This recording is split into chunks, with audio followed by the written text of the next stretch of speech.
4 ways you can live a shamanic life.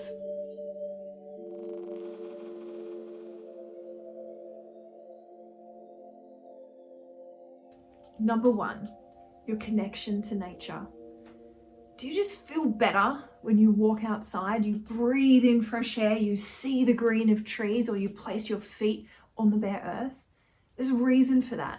There's an energetic vibration that the natural world offers that we get a little bit cut off from when we're inside buildings, when we're got our feet in synthetic shoes, when we're disconnected from that natural environment. The animals, the plants, they all emit a certain frequency, and it is healthy for us.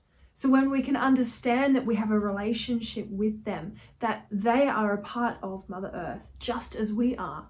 Our bodies are built from aspects of Mother Earth. We are all organisms.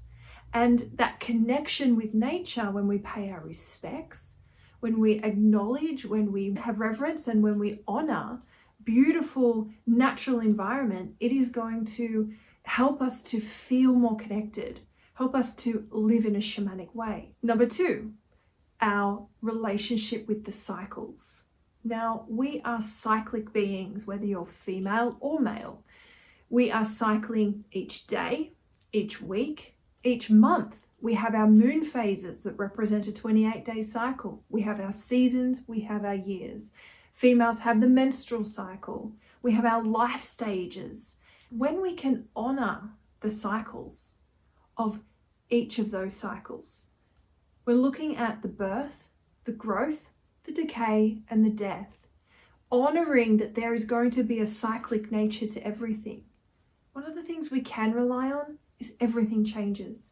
And we have an opportunity when we have a better relationship with the cycles, understanding that we're cyclic beings, to let go of the old and welcome in the new. Start fresh, plant seeds, set intentions in that space where that growing element is occurring. And then letting go, releasing, surrendering in the harvest time when we can reap the fruits of what we've sown, and then let it go and start again. Number 3, our connection to the spirit realm. So working with my guides, my unconditionally loving guides, my ancestors, I've got some beautiful archangels that I work with, and I really have a resonance with the Arcturians. I feel like my team, my world, my family is so much broader than what's here on this physical plane. Connecting with the spirit realm takes trust. We've got to firstly go, okay, there might be something else out there than what we can just see with our eyes. Maybe for you, it's belief in a god, a goddess, universe, source, your higher spirit. Maybe you call it your soul, but it's about having that connection to something that's unseen. And for me, I'm always trying to connect to a being that has a higher perspective than I do here from my human perspective. When we can trust in that communication, develop those relationships with the spirit realm, they're here to guide us, support us, help to show us the way we might be able to navigate this path a little bit easier. So by working with them, we bring in extra insights, we help to attune our intuition, our inner knowing, that inner sense. A lot of people really resonate with ancestors and the idea that those who have gone before us have wisdom. They've lived their lives. They've learned their lessons. Gosh, if we could just tap into that collective wisdom, which is possible, by the way, it can assist us in so many ways.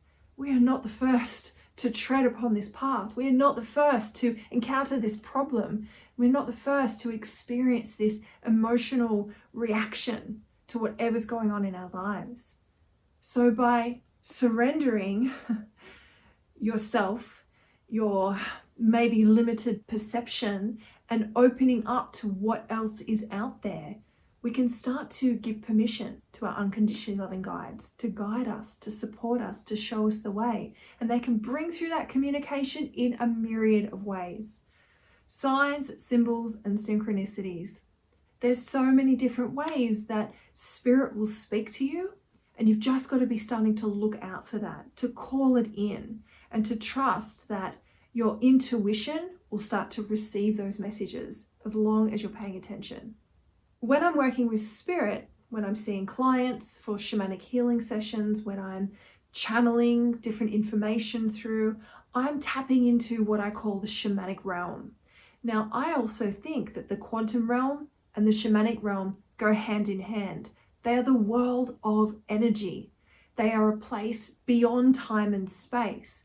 And there is science now proving, quantum physics, that shows us that there is that level of energy at play. When we can tap into and utilize and function in that energetic space, it can't not come in and change our physical reality. So this is why I really encourage everyone to attempt to work within that realm. Vision, feel, think in alignment with what you want to create. Number 4, personal responsibility and empowerment. Being shamanic, living with shamanism as a way of life, we've got to take responsibility for ourselves. We've got to know that we are in control of our journey, of our inner growth, of our healing, of our spiritual awakening. That we need to be open and understanding that things happen for us, not to us. And gosh, that's a hard pill to swallow when we've had trauma and really bad stuff happen. So we can only take that one step at a time. Yet if we can start to look back, perhaps at things that happened a long time ago that don't hold as big of an emotional charge, and go, all right, why did that happen for me? What have I learned? Who have I become as a result of that? That starts to help you to take responsibility for what has occurred in your life. It helps you to grow and have empowerment through those scenarios, through those things that were hard times. So when we can start to work through that stuff, do the inner work, it is transformational. It is when we start to grow exponentially. It is when our consciousness expands and our understanding and our scope broadens and life starts to look very, very different. And this isn't just about taking responsibility for those big things. This is about daily life, understanding that you can walk through life with a shamanic lens on, treating everything you do with consciousness, with intention. You know, do you get up in the morning and set your day up energetically? Do you meditate or do exercise or take a little bit of a moment to go, all right, how do I want to feel today? At the end of the day, do you take stock of what's happened? Checking in with yourself, how did I go? Did I come from love today? Where did I lose myself? Where did I step out of alignment? When did I forget that my light is the brightest thing that I should be following? When we take ownership of our life, of our healing, of our growth, it helps us to stop being so knocked over and so bowled over by external forces. We stop being a victim to external circumstances and become our sovereign self, where we are led by our integrity, our authenticity, our inner knowing, and our insights. And we have to take active participation in our lives. We like to call it divine inspired action. It's no good sitting back and journaling and making all your vision boards and saying, right, when's it going to get here? We've got to then move the energy, move ourselves towards that. We have to become the energetic match. So when we move and take divine inspired action, that intuition, that inner knowing, that inner nudge that said, hey, why don't you jump on that website? Why don't you call that friend? Why don't you go to that event? You don't know what doors that's going to open. You don't know what circumstances that's going to create for you to help you to move towards the thing, the situations, the feelings, the relationships that you were most desiring. This is about taking responsibility for your actions and knowing that, maintaining that thought and feeling cohesion with that which you want to create, helps you to energetically match, helps you to bring you towards it. When we say shamanism is a way of life, we apply it to all areas: food, health, movement, relationships, even the way you interact with your pets and with your home environment. Shamanism is a sacred way of being. It really connected to my soul. When I finally found it, I realized I'd been doing those kind of practices my whole life without really understanding what basis they were in, because it was such an innate part of my being.